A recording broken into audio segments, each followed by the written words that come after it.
Hey everybody, Dan Shinder here on Drum Talk TV Live on the Facebook page, coming to you from Globe, Arizona, a tiny mountain town 100 miles east of Phoenix, and I'm here with Todd Sucherman of Styx, of course, coming from the resort in Bakersfield, California. I would use the resort very lightly, but yeah. Well, he had to resort to taking a day off in Bakersfield is really what I meant. Yes, it was more than I could bear. I needed a day off. How are you, Todd? I'm great, man. Thanks for having me. Absolutely. Thanks for joining us. Todd and I were chit-chatting before we went live, and I reminded him that we've been playing interview tag for, I don't know, how old is your daughter? 3-4 years old? No, she's about to turn 5 in 2 weeks. Wow, it's been that long. Yep. Oh, that's awesome. And congratulations. Isn't being a dad wonderful? Yes, it's amazing. I mean, largely, my wife is a single parent because I'm out here working all the time. Right. But yes, when I'm at home, I drink as much of it as I possibly can and make me happy. That's awesome. I'm just going to plug my earbuds in. I forgot to do that. Sorry about the echo, everybody. But you're good, Todd. Don't worry. Testing. Hey, before we get in depth into your career and your drumming journey, let's talk about something really big you have coming up with our friends at Drumeo, the Masterclass. Mm-hmm. Yes, so Jared contacted me, I want to say maybe last June, and I had such a good time with those guys up there when I did my segment. That's going to be 3 years ago now? Yeah, it's going to be 3 years ago. Yeah, I think it was about 3 years ago. I went up there for the first time, and he wanted to put together like a rock drumming master class curriculum. And at first, I became kind of nervous about it because I know how I work. I dive right into it, and it was literally at a time where I was starting a summer tour, and I'm like, this is going to consume me and envelop me, and because that's just how it is. Right, because you don't just show up and do it. You've got to plan what you're going to teach, how you're going to present it, and all that. Well, not only would I not waste their time, I wouldn't waste any students' time by going up there and just going, and being one of those guys. I spent the entire summer tour writing a 26-week curriculum with text, examples, notations, 15 songs and 15 play-alongs, and it was kind of funny because I'd be at the gig and my laptop would always be up and all this commotion of a rock tour is happening, and then it'd be like, okay, 90 minutes, and I'd be like, these pesky rock shows are getting in the way of my work. Close the laptop. And you're in your curriculum zone, right? While this is going on. I got to put on the rock costume and go out there and shake my ass, monkey boy, do this thing, and back to the computer. Okay, where was I? So absolutely. I don't take myself seriously at all, but I take education seriously.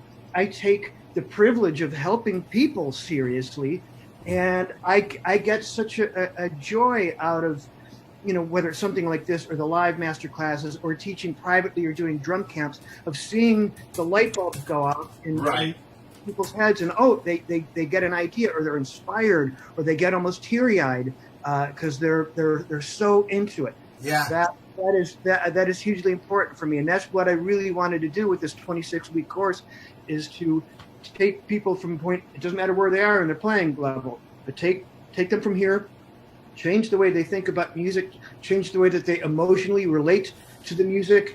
When you're playing a song, you're an actor. You're part of the storytelling process. What are the lyrics? Right. Imagine that you're saying these things. Then the drums, yeah. Attach yourself, because music is more than verse, 8 bars, fill, crash, right, cymbal, chorus. It's more than that. If you want to be great. So that's really what I wanted to do, and that's why it's a master class. And it's all. I don't know that I've ever worked this hard in anything in my life.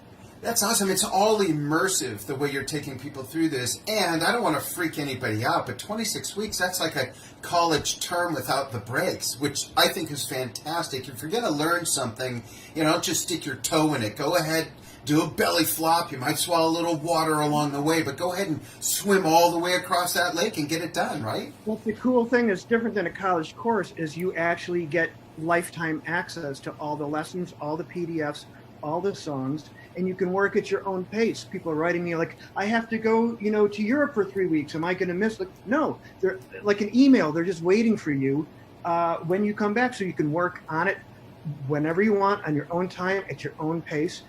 But during those 6 months, I'm the personal coach. You can write me right from the lesson screen if you got a question or you don't understand something, and that goes right into my Drumeo email box, and I will respond to you.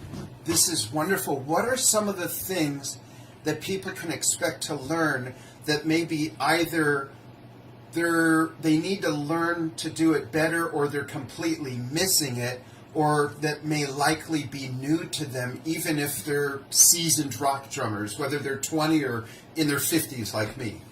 Boy, it's I'm trying to encapsulate probably 14 hours worth of material in a sentence. Even like 3 points, three nuggets.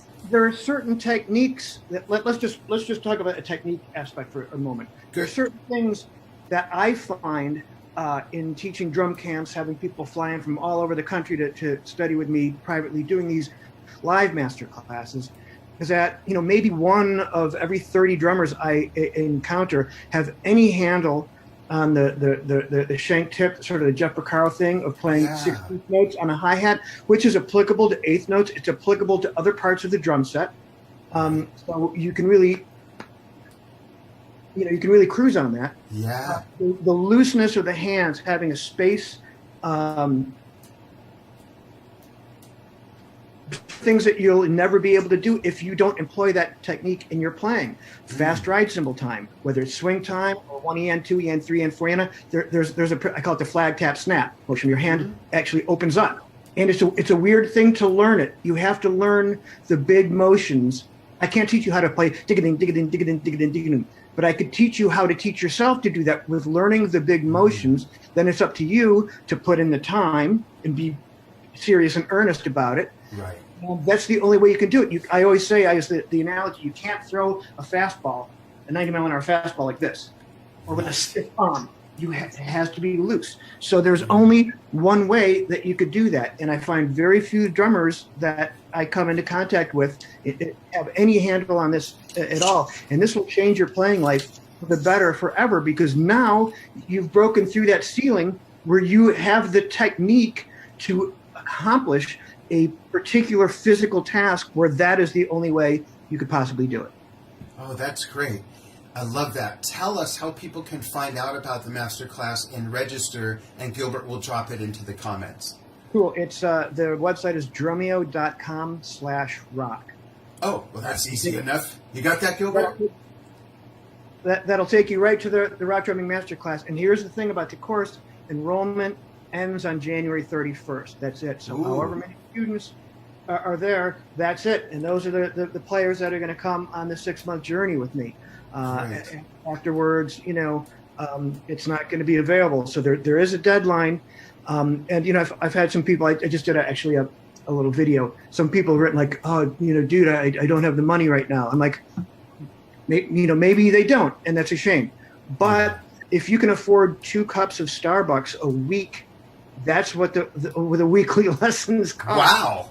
If you look at it under that lens, that if you're a Drumeo member, it's like $7. If you're not, it's like $11. Is that not like 1979 prices for drum lessons? Yeah, $11 a week if you're not a Drumeo member. Is that right? And you get to keep it going. Yeah. So it's 11 times 26, all paid all up front, and you're in. Yeah, or I think they have a payment plan where you can pay every couple of weeks or whatever it is. But that's great. Yeah. That's awesome.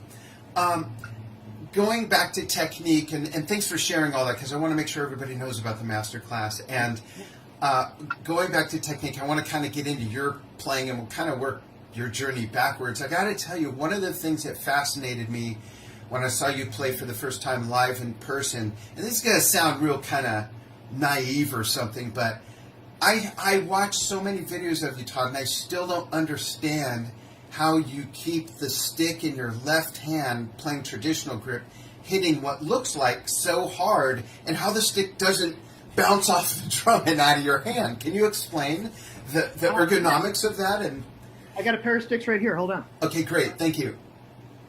Conveniently located in my computer bag. There you go.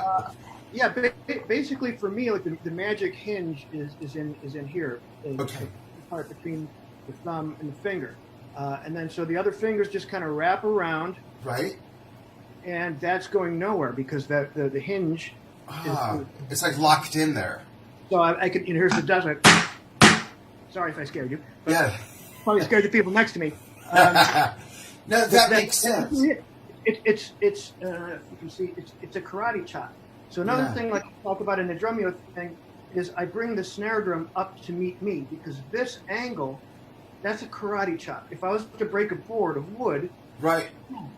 it wouldn't be down here where a lot of dudes are playing, and they're playing match grip and they're almost hitting the thigh when they play their snare drum because it's so low. Yeah. If you bring the drum up to meet you, bam, it's a karate chop, and your rim shot, whether you're playing traditional grip or match grip, is going to be a line drive to center field every time. You can't miss. That. You can't lose. So that's one of my ergonomic concepts that I try to instill with people. I used to people say to me, dude, your snare drum looks like it's so high. And I go, nope, everyone else's is too low. Yeah, and that's the thing. Compared to what? That's the thing. It works for you. And then there's these other factors, of course, that the physiology, we're all different, the height of our torso, the length of our legs, our arms, and all that. But I totally see how that position works for cracking it like that. That's really cool. I'm going to adjust. Another thing about that is also if your snare drum's up a little bit, like, you're going to, if that's new to you, you're going to hit the rim a couple times. I bet you probably do now anyway, Right. If you bring it up to you, I mean, you really can't see here. But if this is the home position, right? Right. And your arms are loose because you're here, if you're holding your arms out like this, now all these muscles are tight. You're holding up the weight of your arms to then do something physical. Right. If you keep your arms close to your body, like the little Tyrannosaurus Rex arms, all these muscles are loose. Now, with the snare up, you have less room to go to the other sound sources on your kit. Right. So there's outward punching motions or dealing cards, as opposed to having your drum low and then lifting with your shoulders every time you go up and do something. I like that.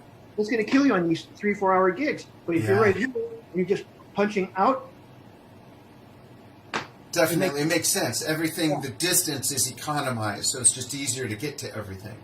Yeah, I mean, if you were sit behind my kit, people are like, dude, you got a huge kit. Like, sit behind it, and then you'll see you're in this little cockpit like an airplane. Everything's just right there. Yeah, I got to reach for the gong drum, but but it's all right there. It's when people sit behind the kit, they go, "Oh, okay," they get it. Yeah, absolutely. Todd, on the subject of big kits, and thank you for sharing that. That explains a lot. On the subject of big kits, I'm a big kit guy. There are some times when I do like a whole video set of Zeppelin stuff where I'll only have what John Bonham had. I have my 5-piece, my 3 or 4 cymbals, and my 2 timpani drums, and that's it. But generally I have right now I've got a medium-sized kit set up because I love playing a lot of your music, a lot of other progressive rock music, Genesis, ELP, Gentle Giant, things like that. And I love the selection of all the different tones and the textures. I don't mean this in a sarcastic way, but what would you have to say in a meaningful way as advice to guys who criticize drummers with big kits and say things like, someone doesn't know how to play a 4-piece, which makes no sense at all, or they're compensating for something, like they have a little weenie so they need a big truck and a big kit? What can you offer to them to kind of make them see through? I always use the analogy, it's like an 88-key piano. Just because there's 88 keys doesn't mean you're all over them all the time, every song. You use what you need when you need it for the sounds and textures and tones and notes you want. What else can you offer to get through to them? Yeah, well, here's this. I always say, if you can't make the music happen on a 4-piece kit, more drums aren't going to help you. That's our basic instrument. Right. A 4-piece kit. And I love playing a 4-piece kit. And people say, oh, you can think of more things to do because you have to be more creative with less. True. I happen to be in a band that the original drummer, John Panazzo, had a big double bass drum set with multiple toms, and he had chimes and timpani and all this stuff because it was a progressive bass band. So to have a large drum set on my job is idiosyncratically correct. That's the correct tool to have. Could I do it with a 4-piece? Sure, but I'm in a position where that's the uniform. Now, let's say if all of a sudden I got asked to do a couple gigs with Foreigner, I wouldn't take the Styx kit. I would go one up and two down because that is the correct instrument for that gig, for that music. There weren't 6 and 8 inch toms in Foreigner music or any other band that they came to mind because I saw Jeff Company, Foreigner, yeah. Exactly. I saw Jeff Pilson from Foreigner last night. He was at it. So you know what I mean? So you have to choose the tools that are correct for the music. Now, if you're playing in a cover band where you got to cover a myriad of stuff, it's okay if you're playing a Beatles song and you got 5 toms, because the next song you might play could be something that now you're going to do Tom Sawyer, and then you got the toms to do it. Exactly. I think people that get hung up on people's kits, I think it's a weird thing. I remember reading a comment. Someone commented like, John Bonham didn't eat all those drums. I'm like, neither did the music. Yeah, I'm not playing Led Zeppelin music tonight, and I don't need these drums. I want these drums. Right. There's a difference if you really want to put it under the microscope. So to argue about that stuff, I think is kind of silly. Yeah, absolutely. Thanks for chiming in on that. And folks who are watching, we'll take some questions in just a bit. I'll look at comments in just a moment. Todd, can you please share because I've never heard this story or read it, so I'm a fan of Drum Talk TV. I'm sure I can't be that much different from many of our other fans. I've never heard this story. Can you talk about getting the call to play for Styx and joining the band and how that process kind of happened? Do you mind sharing that? Yeah, sure. Basically, it came about. I was doing very well in the Chicago recording scene, which was very vibrant in those days. Largely, a lot of them were jingles, music for TV and radio commercials, but there was some record stuff and various things going on. But the gentleman that ran the Cartage Company, which handled my drums, other session players, guitar rigs and keyboard rigs, he and I became very close friends, and he had a key to my place and would come get the drums, set them up at the studio. I'd go play, I'd leave, he'd tear the drums down, bring them back to my house. So we did that for a number of years. He worked with the guys in Styx in the past and worked with a couple of guys on their solo projects. And this would have been March of '95. And at that time, John Panazzo, the original drummer, was in seriously ill health and was sort of unable to physically play the drums. And A&M Records wanted to put out the definitive Styx greatest hits. The very first hit, Lady, was on a different record label. There's a problem with getting the sound recording rights to that, so they thought, well, let's re-record it for the greatest hits record. John couldn't play. They went to Keith Marks, was the guy's name, and said, who should we get in town to ghost drum for John? And he said, oh, call Todd. He was a fan. He saw you guys 3 times as a kid growing up. So that was really the initial call. I went in, I played the song Lady, and put tape on the toms and I snuck one lick in there, but I had to kind of play what was on the original recording pretty much. Right. And that was it. Hey, nice to meet you guys. Nice to meet you guys driving out of there. Hey, Mom, I just, worked with Styx. And then in February of '96, they called me again, and there was going to be Greatest Hits Part 2, and they had a new song that they wanted drums for. Oh. And at that time, not that they weren't nice for the first session, but there was a bit more of a get to know you kind of chitty chatting, so where'd you grow up and da-da-da-da. Right. And I could sense they were kind of feeling me out as a human being, because when you're in a band with someone, there's 22 hours a day that you're not on stage, that you have to be in restaurants, airports, it's a family. You got put up with everybody. So they were definitely kind of seeing, what I was made of as a human being. And in my memory, anyway, it was like the next day or so, James Young phoned me up and basically said, what are you doing this summer? Offered me the tour with the caveat that if John gets better, the gig is his. And I said, oh, of course. Right. and then John, he passed away in July of '96, right in the middle of the tour. So, Right. they never really told me I have the job. I've just been kind of hanging around for the last 23 years. Wow. Well, thanks for sharing that, because I never even read or heard like the actual story like that. So that's cool. What in the world got you started in drumming? What was the spark? Well, my father was a drummer, so I would say the spark would be a literal microscopic level. Yeah. DNA. Yes, literal. Yeah, I mean, it's my absolute earliest memories. My father was a working drummer. He was 50 when I was born. My mother was 30. Go, Dad. Oh, go Dad, for sure. And he was kind of slowing down playing because he was a doctor. So he for years he had this double life where he would, was in big bands in the 30s, 40s, 50s, 60s, and then he had a practice in the day.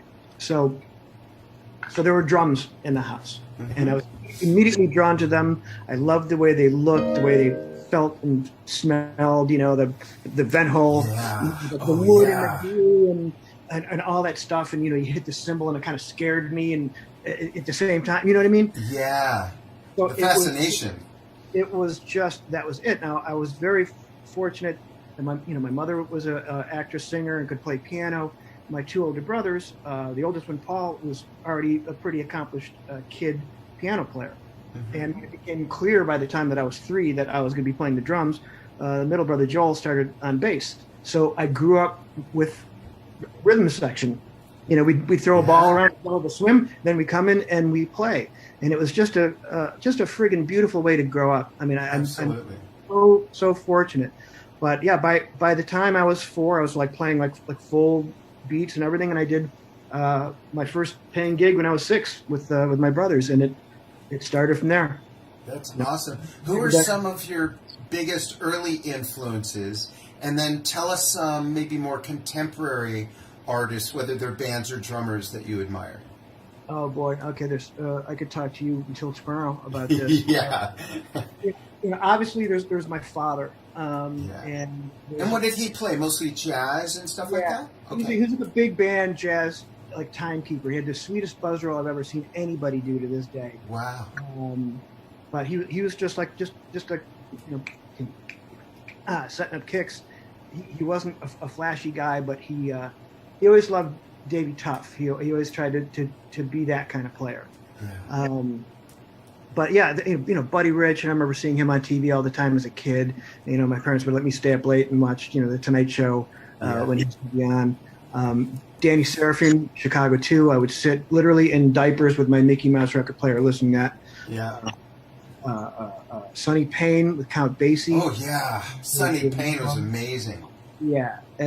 So there's a lot of things, but I also grew up in the era of rock, and being that my oldest brother was 7 years older, it'd be like, hey, here's Led Zeppelin, or hey, here's Kiss, or here's like Parliament Funkadelic. Like it was all these different weird bits of music coming in, and being 6 years old, and here's like Chick Corea, Romantic Warrior with Lenny White. Oh, one of my favorite albums. Yeah. It was an amazing way to grow up, because there might be like Led Zeppelin or Miles Davis coming from different bedrooms. There's a record player in every room.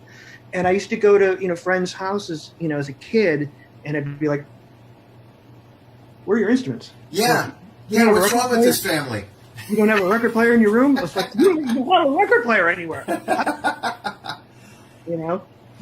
don't know how old you are, and I'm wondering how many people watching can relate to 49. 49. Okay, so it might have been like this when you were young. I'm almost 56, and when I was young and just started playing the drums at 7, so like in 1970, I grew up in LA, in the San Fernando Valley, and I don't know if it was like this all over the country. You can let me know, and folks chime in the comments.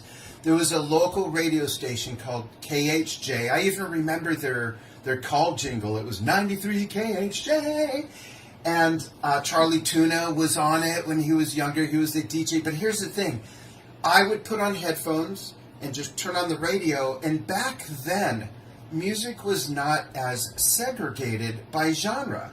So I would play to a Bobby Sherman song, then Steppenwolf, then Alice Cooper, then Linda Ronstadt, then Neil Diamond, then Led Zeppelin, and then some of the Motown stuff. It was all just mushed together on one station, and I didn't know that there, I'm 7, 8 years old. I didn't know there were different genres of music. I would just put on headphones and play to all this different stuff for an hour and do my best to pick up technique from everybody from Hal Blaine from A Fifth Dimension or a Simon and Garfunkel song to Floyd Sneed of Three Dog Night and Ohio Players to John Bonham. And it just went on from there. And when I got older and all that changed, I realized what a treasure trove of an experience that was before music was kind of put in a box and played on different stations and separated. And now it's harder for people to get exposed to different types of music unless they actually go out and search it on YouTube or listen to different radio stations. Was it anything like that when you were young? Absolutely. I mean, it was a veritable buffet smorgasbord of different musical styles. I remember that exactly as well. And, being that I came from the supportive family, it was always like, okay, what's this? What's this? Boom. It was music. It wasn't like, oh, we're only going to listen to progressive rock, or like we're only going to eat hamburger. Yeah. The world is full of culinary delights. And same thing with music, and that is the variety is the spice of life. And if you study jazz, it's going to make you be a better rock drummer. If you actually study rock, it's going to make you a better jazz drummer, because there are so many little things you get to see what's related, where the differences are, or if you change this, it just makes you a well-rounded person. Absolutely, well-rounded musician.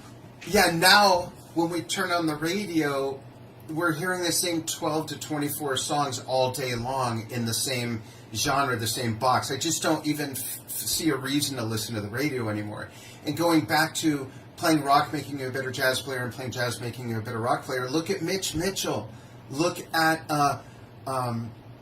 Bill Ward of Black Sabbath, and then bringing their jazz chops to what they ended up doing with Jimi Hendrix and Black Sabbath. Those are extreme examples, but they're real examples. And then nowadays, there's Mitchell wanted to be Elvin Jones, so you can realize that and what he brought to the table. Yeah. Oh, and Ginger Baker, that's all jazz basically. And I think it's so important for people to really get out of their own box and explore different. Like something I've done is, in the last 10 years, I've listened to music that I used to not like. So growing up in the 80s, playing all up and down Sunset Strip, I was in a snobby progressive rock band. We didn't join... Then? Yeah, the early 80s. You had a hard gig, my friend. Exactly. We did not put on the skinny ties and cut our hair to go with the new wave thing. We did not spray our long hair with hairspray and put on spandex to join the metal thing. And we were playing gigs at Madame Wong's, the Troubadour, the Roxy and stuff with Great White, Quiet Riot, Motley Crue. And here we were, some progressive rock band where the bass player also played French horn. And I'd be kicked out of the band if the bass player knew I ever listened to something like Tears for Fears or Duran Duran or B-52s. And now I love that music. And when we open up those, my point is, when we open up those horizons and we kind of loosen up, we can find little nuggets to make our tools in our toolbox from all kinds of music, even if it's music that you think you might not like. Listen to some of that stuff, or some of whatever else you don't like or think you might not like. It's amazing as you get older and you mature. Right. And I know if there's like a 20-year-old listening to this, you're gonna, no, I don't want to, I just want to listen to the same three bands over and over again. Right. But like stuff that I used to hate when I was a kid, like, a lot of disco stuff. Like I thought it was fluff, and this is the garbage. Like this is the stuff that's ruining real music. Well, now when I listen to some of that stuff, I'm like, wow, listen to that bass line. Listen to the drummer's groove is killer. Or like listen to the arrangement, like stuff that I used to just write off as garbage. And here's another one. I'll get some flack for this. Like I never gave a damn about Culture Club, right? But I'm standing outside some swanky hotels, maybe a year or two ago, in somewhere in Seattle. 4 o'clock in the morning, just waiting for the luggage to come off the bus, and they tiki torches, and they're playing. God, what was the song? Well, it doesn't matter. It's like some culture club song, like Chameleon or something like that. Yeah. And I'm not saying I like the song, but I'm listening to the track, and I'm like, wow, these guys are tight. That's the music track is really, really good. And I'm thinking, if I saw this on Saturday Night Live now with actual people playing this, I'd be like, tight band. Yeah. But I never considered it for a moment back when that was like a hit. Right. And boys and girls, if you want to get schooled on rhythm, listen to Motown and listen to old Motown from the early 60s on forward into the 70s. It's just, I think it's John Paul Jones who was the most hired white musician in Motown, I believe, when he was doing all his session work before Led Zeppelin and stuff. But let's look at comments and take some questions. All right. I'm sure people what do we got? are eager. We got people from all over the world watching, from, let's see, Tennessee to the Philippines to Boston, Ohio, England, Texas. Let's see if we can find a couple questions. Let's see. John Cruz of the Philippines says that he's so lucky to catch this one. Todd's one of my favorites. Great stuff, Dan. Awesome. Thanks for joining us. Let's see. Looking for questions. Here's Wayne Walter, who runs a really great Facebook drumming group called My Drum Set. And Wayne's commenting on our discussion. We were talking about the snare, and he says the snare height is one thing that I changed after watching Todd and understanding why he plays that way. Is totally comfortable for me now. So yeah, there's going to be a little learning curve whenever you adjust something. Oh, sure. Sure, but I don't think people experiment enough. They look at it like this is a hassle, as opposed to looking at it at these bouquet of choices that you can open up and go, oh, is this for me? Let me raise the seat up a little bit. Let me bring the pedal back just a little bit. Yeah. They look like this is some laborious thing that after 5 minutes they're like, I don't want to deal with it. But if you do that, you'll find your thing, what works for you to make your drum set feel like when you get home and you put on your favorite jammy pants and slippers or whatever, your favorite hoodie. Your drum set should feel like that. Yeah, and Dr. Nadia Azar, who, if you haven't spoken to her yet, I'm going to connect you. Yeah, Nadia would say this is what helps to prevent drumming injuries, because it's repetitive motion stuff, and if the ergonomics are not right for your height, your torso height, your arm length, and your physiology, you can hurt yourself simply by not taking the time to adjust the things that Todd here is mentioning. Here's a question from Basil Combes. She says, hey Todd, I have a question. Did you spend time on your bass drum techniques? Any tip for the way of tuning them? For me, when I'm playing rock music, I like going old school with a pillow and a Danmar disc for a thud, because I want, when I'm playing rock music, and again, I'm not in Led Zeppelin, so I'm not going for the big open thing. Right. I want there to be spike in articulation to go along with the low end of the drum. So, when I recorded recently for the Derek Smalls solo record from Spinal Tap, Ed Cherney was the engineer, and he's worked on 1,000 records everybody knows. Yeah. And we basically, I hit the bass drum probably 15 times. Boom, boom, boom, boom. And it's like, okay, snare drum. You can't argue with it. And the sounds are nasty. Nothing to adjust. Yeah, you're not doing like the whole 90-minute, let's move the microphone. Right. Yeah. So that works for me. Now, if I, were to be playing a jazz gig with an 18-inch bass drum, then that drum would be open. And you just try to tune it so with the note that you want to hear. What note do you want to hear? Get it there. Get it even lug to lug. Sometimes you got to mess with the resonant side. But like when I tune the tom-toms, the resonant side is always anywhere from a step to 3 steps higher than the batter head. So that's how we go, even lug to lug. But as far as bass drum technique goes, in a world where guys have insane foot technique, there's other things, we are what we practice. So what you Yeah. spend your time on is who you're going to become. My feet are able to do what I want them to do, but I've never wanted to play fast double strokes or triple strokes because there's other things that I've spent my time on. Right. So I kind of employ the sliding up, technique, and so I can play fine that way. But I don't consider my feet anything particularly miraculous in the age of guys with 26 pedals all hitting crazy. Different instruments. I'm able to get them to do what I want to do. There's an exercise I have in the Drumeo Masterclass I call the Rosetta Stone of 2 and 4. Oh, that's great. Takes you through all 120 bass drum combinations that you could possibly play in 4/4 music. And that's it. There's only 120 combinations. So I teach you a system to go through that's based on the Gary Chaffee flatbacks. So yeah, that's very nice. And for those of you who didn't catch the beginning of the interview, go to the link that's in the comments or just write this down. Don't go now. Finish the interview and then check out www.drumeo.com/rock, and you'll learn all about Todd's 26-week home study at your own pace masterclass for rock drumming, and the enrollment for that ends January 31st. Here's another great question, ties into Styx.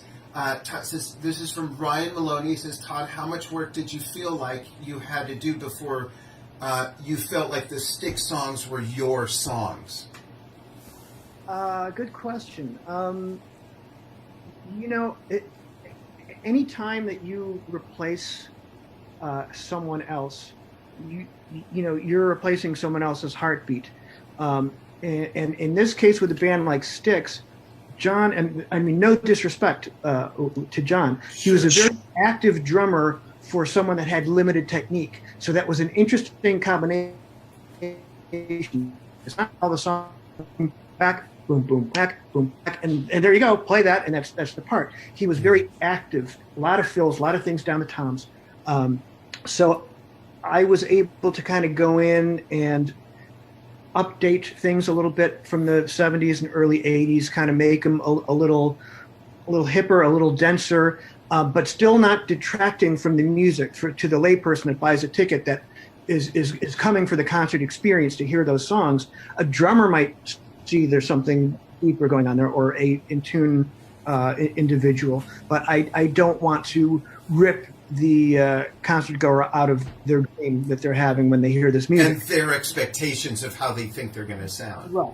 Yeah. That being said, I mean, pretty much the first tour, I felt like I was kind of owning the material because I've now prepared for my first big, giant, rock tour. Yeah. So, I was kind of ready by the first rehearsal because I wasn't going to go into the first rehearsal, of which we rehearsed, I want to say, for a month before the tour. I wasn't going to go in there and have those guys looking at each other. What did we do? It was to the point where, like, I knew some of the live endings that they used to do, and when they would stop, they go, "Well, how do we end this?" And I'd be, what you guys used to do is, and I'd tell them live ending. So that was a joke. Anytime anyone didn't know anything, it was like, "Hey, ask the kid." Yeah, he knows, but That's great. So yeah, it was pretty soon, and being that I had the records growing up and I saw the band, I mean, it was already in my musical DNA. So yeah, by show one, I felt like the songs were mine. That's great, and thank you for that question. Here's another one, and I'm going to answer it first for you, and then you elaborate, okay? Okay. And you'll see what I mean. So, Tone DeCourt, I didn't realize it was from Tone. Tone's a friend of mine, a great drummer. He's in a killer band. So Tone says, how does your master class differ from a clinic? And I think the first thing to recognize is that it's 26 weeks long. There's a lot of points to go through. It's literally a curriculum, right, or a syllabus. Yeah, and how it differs, it's kind of like saying, what's the difference between a pamphlet and Tolstoy's War and Peace? It's a clinic, by definition, has educational connotations, but a clinic is also part of a performance. So there's, okay, go out there, play some songs, play a big solo, kind of, have a little bit of wow factor in there. And then hopefully there's some educational content that follows. Yeah. This is largely all educational content and psychological aspects and things and questions and things for you to consider and ponder in these bite-sized morsels of each lesson is probably averages between 20 and 35 minutes a week. So it's not like you're being inundated with like, oh, holy smokes, what am I? It's like a real lesson that you would go to. It's about a half hour long.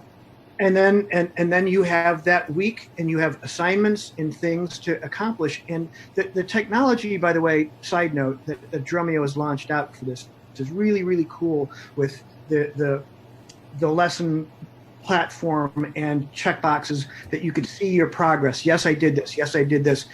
I did these assignments. That's the notation that comes by in sort of real time as I'm playing things.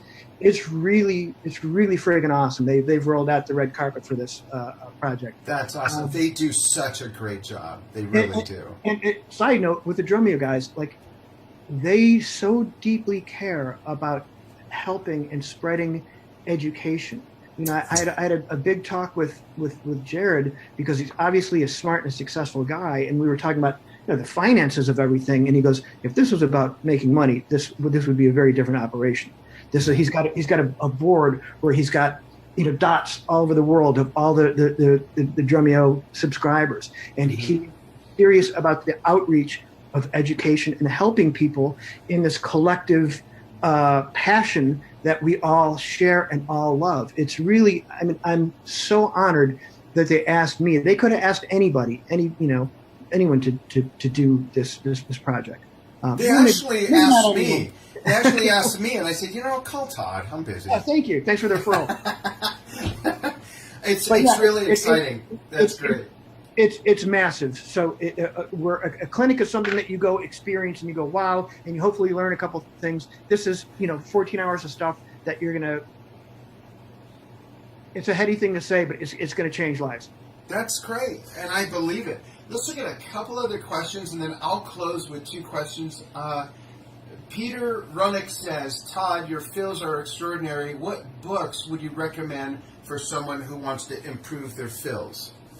Do you have any favorite books? Have you put any out on fills? No, but one thing, and again, I feel like I'm pitching the Drumeo thing. And that's okay. That's totally okay. The Gary Chafee linear system of, even if you just look at threes and like a 3-5 and a 5-3, linear 3-5. Linear 3-3-5-5 or linear 5-5-3-3. Those of what I just said, if you know what I'm talking about, are entire universes. Each one of those is an entire planet that you can use those patterns to orchestrate different sounding fills depending on where you go. 1, 2,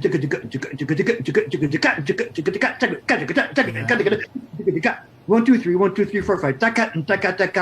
Just a 3-5 alone is a universe. You can use that. You can start adding doubles. You can start opening up the hi-hats, replacing the bass drum with a step hit on a hi-hat. Yeah. It's a massive amount of things. So in the Drumeo thing, when I present this material, I say, you're screwed now, because you will never, ever be able to say, I can't think of any fills to play.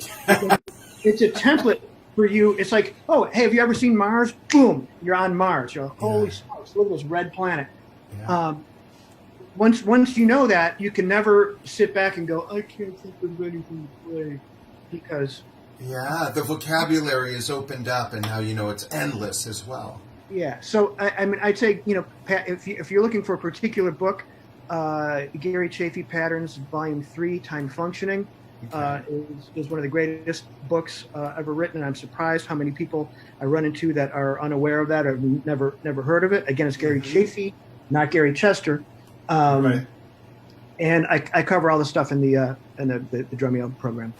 Awesome. I love this next question, because I've always wondered this. I was going to ask this. So I'll ask it for my cursor moved. There it is. Okay, so let's see if I can get his name right, first of all. Juan Jose Egas Yaravi. Says, All right. hello from Washington, D.C. It sounds like a Washington, D.C. name. Thanks, Juan, for chiming in from there. Please get Congress moving on some things while you're out there. But he says, I've seen you play with traditional grip in your videos. Any reason for your preference? What makes it different or better than match grip? And I'll dovetail on that question by adding, if you play match grip on some songs or sections of songs versus traditional grip the rest of the time, like I think he's asking the same thing. What makes you decide what to use when? Well, first off, like there's a different feel and a different spirit and a different vibe that I get from changing. And it's this fast. I could play the verses like this and the choruses like this. Mm-hmm. If it's for me, I'm not dissing this at all. For me, if it's just sort of more barbaric 2 and 4, this often feels better. If there's going to be ghost notes or the fills that are going to be coming up are technical, this is home. My father taught me how to play this way. To him, this was the schooled way to play. He thought you were a barbarian if you played like this, kind of, So this was the schooled way. So this is very much home for me. That being said, I grew up in the era of rock. This is a perfectly acceptable way of playing. Now, if I'm playing swing time, I can't hold the stick like this. I feel like I'm throwing a ball with my left arm. Oh, interesting. It has to be like this. However, if I'm thinking John Bonham, I'm trying to evoke that sort of spirit. I got to be here.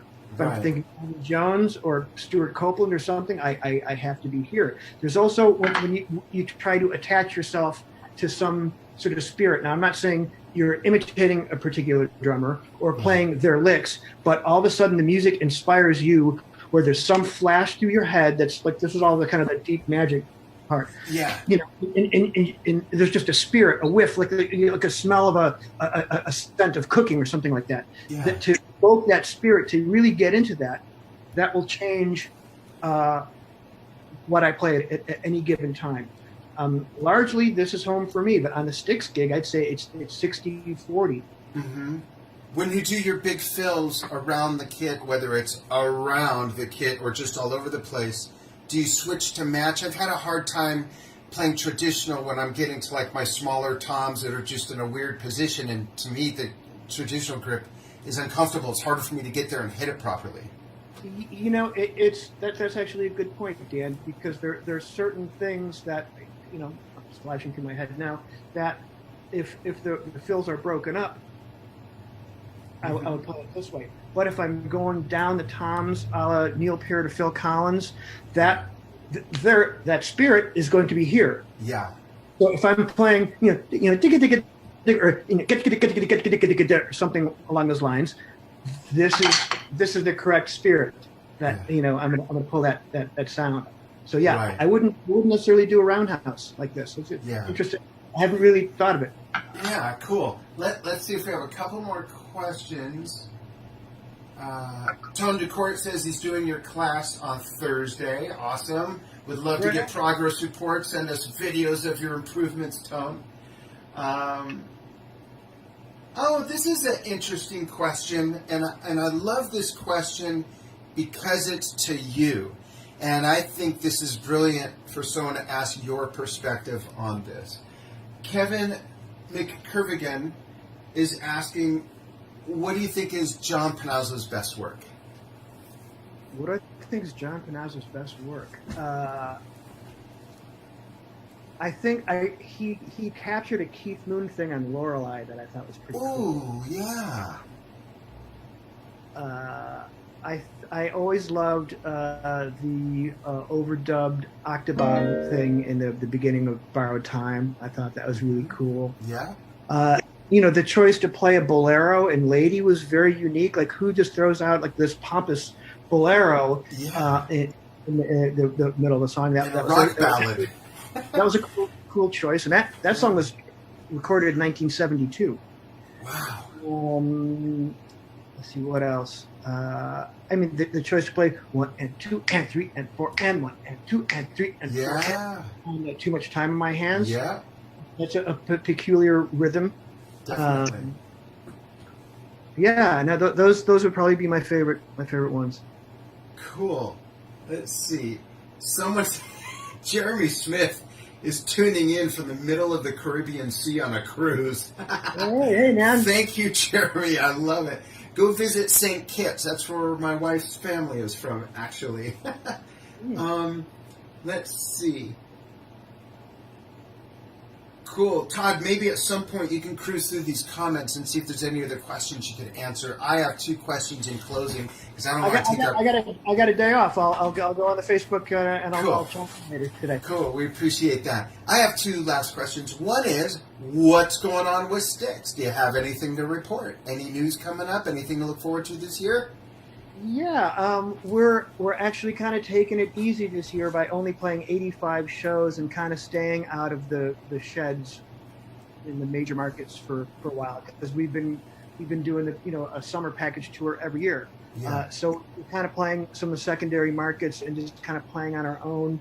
And we're doing a special show in Las Vegas next Sunday where we're playing the Mission record, which came out it's 2 years ago now. In its entirety. So we've been rehearsing for that. I mean, it's a record we're all fiercely proud of, and it's really looking forward to playing the whole thing. A la Pink Floyd style. Like if you put on Dark Side of the Moon, it's kind of a story with some of the songs go into each other with soundscapes and stuff. So we're gonna pull this off live in Las Vegas on the 20th.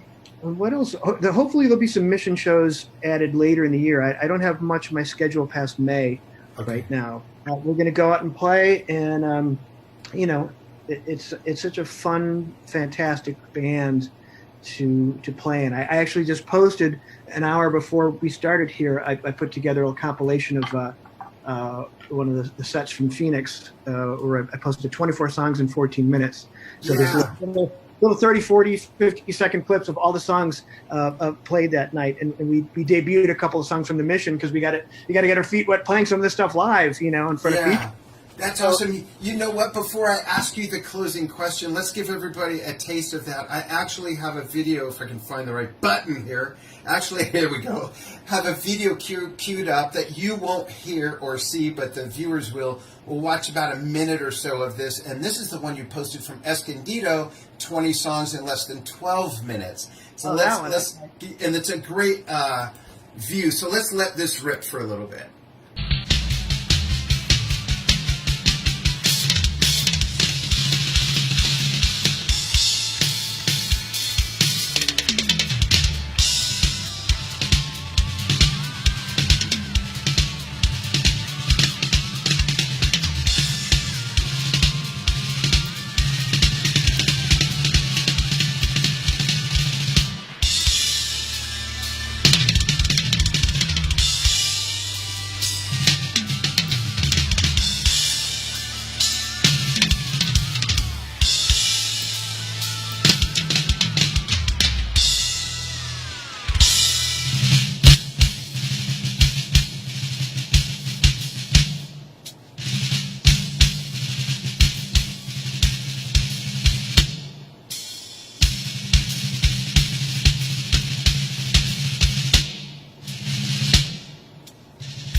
The subtleties of the solo are just great. Folks, if you want to check this out, go to the Drum Talk TV page. It's posted on there, and you can watch the whole thing. It's really cool. So here's the last question of the day for this interview. This is the Todd Sucherman fun fact question. When you're not playing music, when you're not writing a curriculum, when you're not teaching, when you're not on the road, you're not in the studio, other than spending time with family, because that's a given, what do you like to do? Do you read? Do you collect anything? Do you like to do you have any hobbies, or how do you spend your time away from family, away from music? And I don't mean away from family, but you know what I mean. I like cooking. Oh, awesome. I like cooking. I do like to read, although I haven't read anything since the Drumeo thing began in June. You could read that Drum Fills book that you talked about. No, I'm just kidding. Well, no, I like cooking. I like cooking for my family. I like cooking for friends when people are over. And I think that, if I wasn't a drummer and wasn't involved in music, I think it would be definitely the culinary arts would be probably where, because I'm a foodie, but I'm not like an annoying foodie telling everybody what to do. Right. That's where I'm at. I actually had a cooking show on TV. That's how I got into video, and this was 2000 to 2005 or something. So that's really cool. I admire that. Drumming is much like that in a way, where like just the right amount of spice here. Like you don't want to overdo the chili flakes or the turmeric or whatever. Like everything's got just right for that. Exactly. And food and music are the best ways to understand another culture and the best ways to bring people together as well. So they certainly go hand in hand. Amen, brother. Yeah. Great. Well, Todd, thank you so much for I know it's a day off, but still, thank you so much for spending so much time with us on the day off. And everybody watching from all over the world, even on a cruise ship, the Caribbean. Thank you so much for watching. Thank you so much for following what we do. For those of you who are going to be at the NAMM show, please come by booth number 6732. Drum Talk TV has their own booth. I'll be there most of the time. We've got a really great all-star lineup of guests that will be joining us. If you're seeing this after that fact, then check out the videos album on the Drum Talk TV page, because we are streaming every interview live, whether it's with an artist or makers of great drum gear, or some of the events like the Palm Court Drum Circle the first night, or is it Friday night? Lots of great stuff. We'll have Jeff Tortora of Blue Man Group and Tinnitus covering the Bonzo Bash for us. It's going to be a lot of fun. So thanks, everybody. And Todd, thank you. Hang on the line. We'll have a quick chat before you go. And what a pleasure. gosh, I really, really appreciate this. It was a lot of fun. Thanks, everybody. We'll see you soon.